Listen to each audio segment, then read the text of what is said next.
Ladies and gentlemen, the date, Tuesday, July 30th, 2024. Once again, you already know what it is, and you already know where you have reached. The number one combat sports podcast anywhere in the world. This is the Hubbard Wrestling Weekly podcast, just 24 hours removed from an amazing 100th episode of Clash of the Podcast with my tag team partner, Conrad Cushman.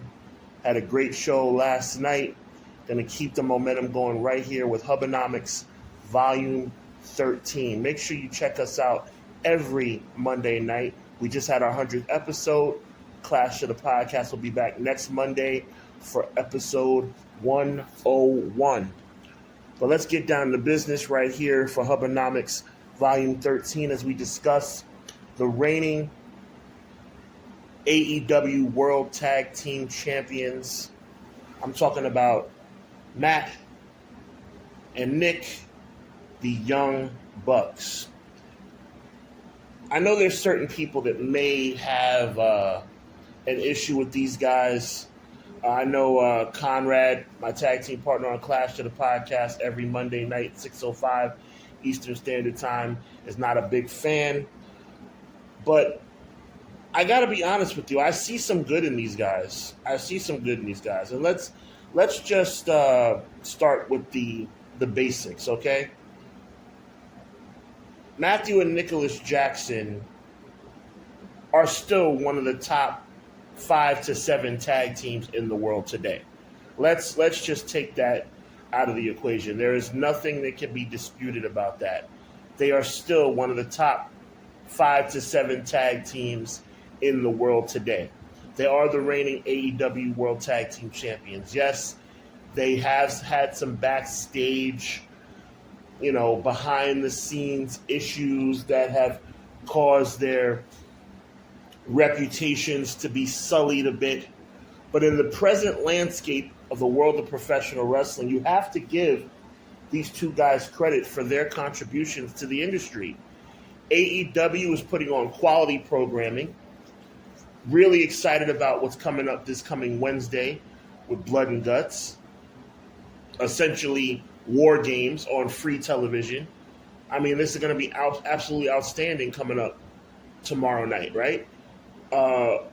We know that it's going to be a spectacular match. And look, they're taking part. Yes, they're EVPs, but they're kind of flowing with this authority persona that they've adopted over the past couple of months. I like it. I don't really see what people have an issue with as it pertains to this authority character that the Bucks are playing. They're members of the Elite. They have re-recruited, Hangman Page. They have Okada with them. They have Jack Perry with them. The Elite are doing their thing, and the Bucks are deserving World Tag Team Champions. I know there's certain people that don't like them, but we're talking about a team that's continued to thrive. They're obviously extremely decorated. New Japan Pro Wrestling, AEW, TNA. I mean, the list goes on and on. These guys have had basically every major World Tag Team Championship, AAA World Tag Team Championship, the Never Openweight 6-man tag. They've been the Trios champions in AEW. So we're talking about a team that is highly decorated. And yes, they're kind of leaning into their executive vice president roles, both on and off camera, but I really don't see the issue with that. I think that they've continued to show themselves to be tremendous athletes. They're continuing to put themselves in position to be relevant, okay? And I do say that purposely. I do say that pun intended. They are putting themselves in the position to be relevant, but that does not take away from their athletic prowess. That does not take away from their career and character development. Maybe they're not the best executives, but something, like I said, we got Blood and Guts coming up tomorrow night.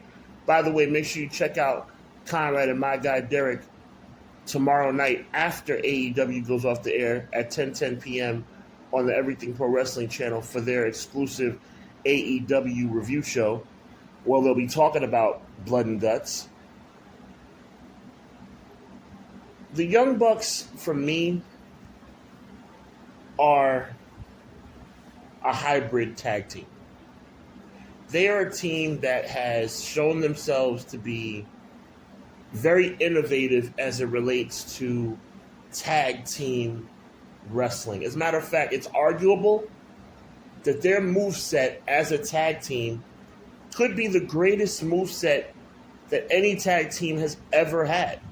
I mean, let's look back over the course of history. Let's look back at Axe and Smash of Demolition, the diving elbow off the second rope onto Smash's knee by Axe, okay? Let's talk about the Heart Attack clothesline by Bret Hart and Jimmy Iwanawa. Let's even talk about the Twist of Fate and Swanton Bomb by the Hardy Boys. Yeah, some iconic tag team finishers, but nothing compares to the Young Bucks. Nothing compares to that somersault pile driver off the top rope. Nothing compares to their continued innovation as it relates to tag team wrestling. Now, if you want to talk about the CM Punk situation, if you want to talk about unfair standards and practices as it relates to their business acumen, then yeah, we can have that conversation. But when you're talking about strictly in-ring work, the Young Bucks are still top tier, guys. They're still top tier, and I really don't see much. To complain about. There's a lot of talk about the Young Bucks and how many times they have held the World Tag Team Championship already in AEW, right?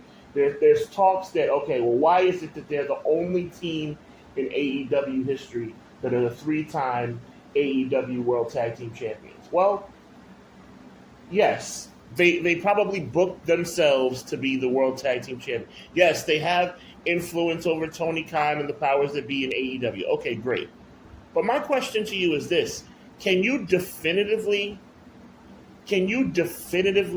tell me a tag team that is definitely better than the Young Bucks in All Elite Wrestling? As a matter of fact, outside of the Usos in WWE, who are currently not a tag team, though we know they're going to get back together, outside of the Usos, I don't think there's a tag team in the world that's better than the Young Bucks.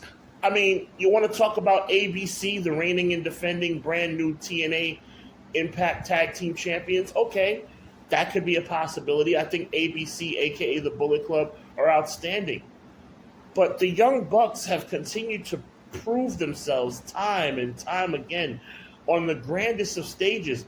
These guys have done it everywhere with the exception of WWE.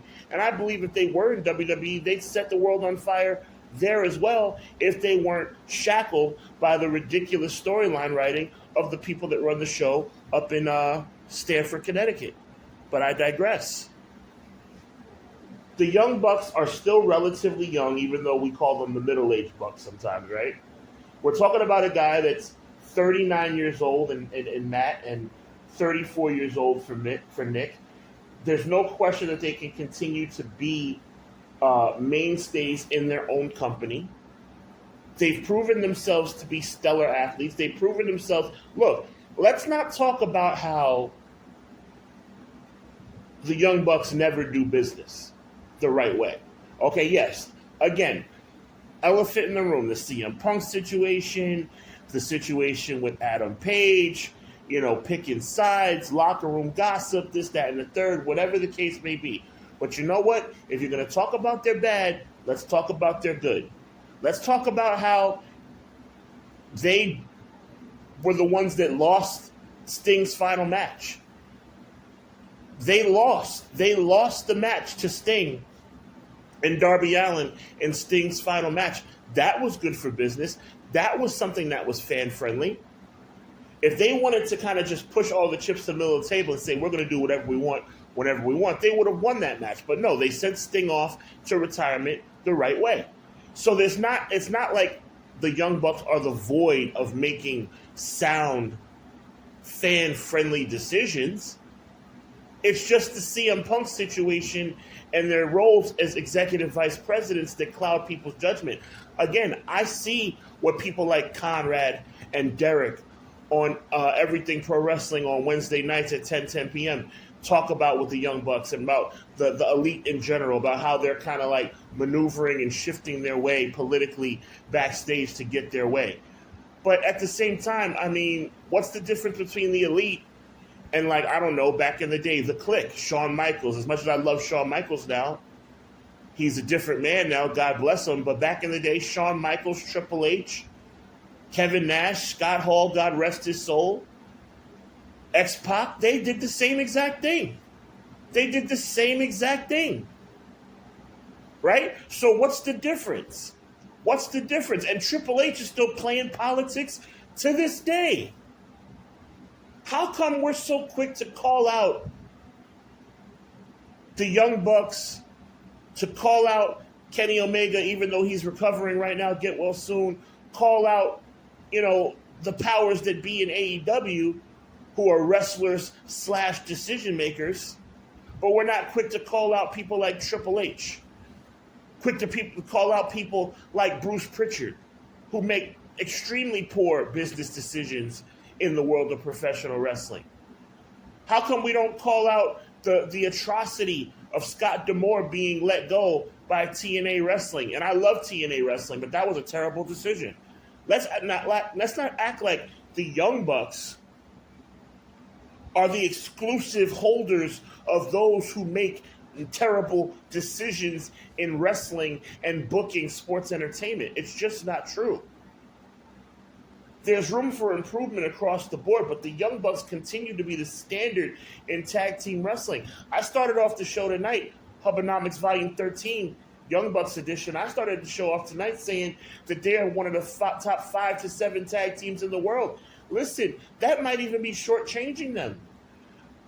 I mean, can you name a team definitively better than the Young Bucks as it pertains to character, and when I say character, I mean character development in the ring and on the microphone. When you talk about, I don't know, in-ring talent, these guys are outstanding. Absolutely outstanding. The currently broken up Usos are my number one team. I'd have to say ABC and TNA, but the Young Bucks are outstanding, and I know this is a take that a lot of people might be surprised about, but this team continues to be really good. A lot of people talk about the Acclaimed and FTR. I like FTR. I like the Acclaim. I'm a big fan of the Acclaim, but, like, the Acclaim are not on the level of the Young Bucks, and I don't think FTR is as well. I know a lot of people love FTR. I don't think FTR is as good as the Young Bucks bell to bell. Maybe I'm by myself in that opinion. Maybe I'm one of the only ones that feel that way. But the Young Bucks do things that not everybody can do in that ring. And even at 39 and 34 years of age, respectively, they are still top of the line as it pertains to not only tag team innovation, but single moves as well.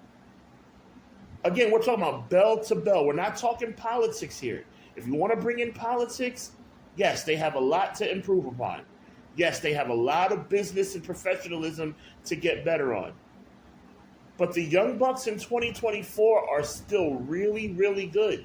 And it's about time that we all start recognizing the truth for what it is. The Young Bucks are a top maybe 3 team in the world right now. I said 5 to 7. I'm going to bump it up. A top 3 team in the world. And that's a fact. That is a fact. Matt and Nick Jackson are doing their thing, man. I don't know how I feel about this authority role that they've taken on. It's kind of cool. We've seen it done before. They're trying to remix it a little bit. We've seen it with Triple H and Stephanie and the 2-man power trip with Stone Cold. And we've seen it with, Triple H again with Stephanie again, and then Randy Orton and Seth Rollins, and trying to put together a super team that kind of runs the company. It kind of gives me Corporations meets Evolution vibes, okay? But you know what? I like Okada in his comedic roles. I like the Young Bucks as authority figures. I'm not going to say I like Hangman Page because I got too much love. I got too much love for Swerve Strickland. But all of it is coming together very nicely, and it all leads tomorrow night, Wednesday night, to Blood and Guts on free AEW TNT television, man. AEW's doing their thing, bro. Let's call a spade a spade. We need to give AEW their flowers. I don't care if they're not selling out the arenas. And you know what? That's a shame. That's really a shame that they're not selling out. But just because you don't sell out and the other company does doesn't mean you're a worse product. And myself, Conrad, are going to really talk a lot about that on my upcoming special, Clash of the Podcast special presentation, coming up Thursday, August the 1st, live on the Hubbard Wrestling Weekly channel. It's a special presentation of Clash of the Podcast, and we're going to have a WWE debate. And we're going to go and have a great, great conversation with Pro Wrestling Shoots Jesse. He's coming on the show. We're going to have a really strong debate about WWE and all things WWE storyline all the way up and down. But the Young Bucks and AEW are really doing their thing. I think we should start giving them their flowers and start recognizing them for being who they are. They're a tremendous tag team. Are they the greatest human beings on earth? They appear not to be. I don't know them personally. But you know something? They wouldn't be the first guys to have bad attitudes, be all about themselves, be conceited, or not know how to do professional business in the industry. They wouldn't be the first, and they're not going to be the last. But from a sheer perspective of in-ring talent as a tag team, the Young Bucks continue, ladies and gentlemen, to be the class of tag team wrestling. The class of tag team wrestling. The Usos, ABC, and I'm finding it hard to put any other team above the Young Bucks outside of those two teams. So with that being said, guys, make sure you check us out. Thank you guys for the continued support on behalf of myself and Conrad on Clash of the Podcast every Monday night, 6:05 Eastern Standard Time. We just celebrated our 100th episode last week, and we are going to keep the momentum going as we celebrate and continue to interact with you guys weekly, each and every Monday night. I actually have to say this coming episode next week is going to be episode 101. So really excited about that. That's going to be episode 101, and we just celebrated episode 100 last night. As we are 100 episodes in without taking a week off, we're going to keep that momentum going. Make sure you mark your calendars and subscribe to Hubbard Wrestling Weekly as we prepare for the WWE debate with Conrad, myself, and the Pro Wrestling Shoots Jesse on August 1st at 8:35 p.m.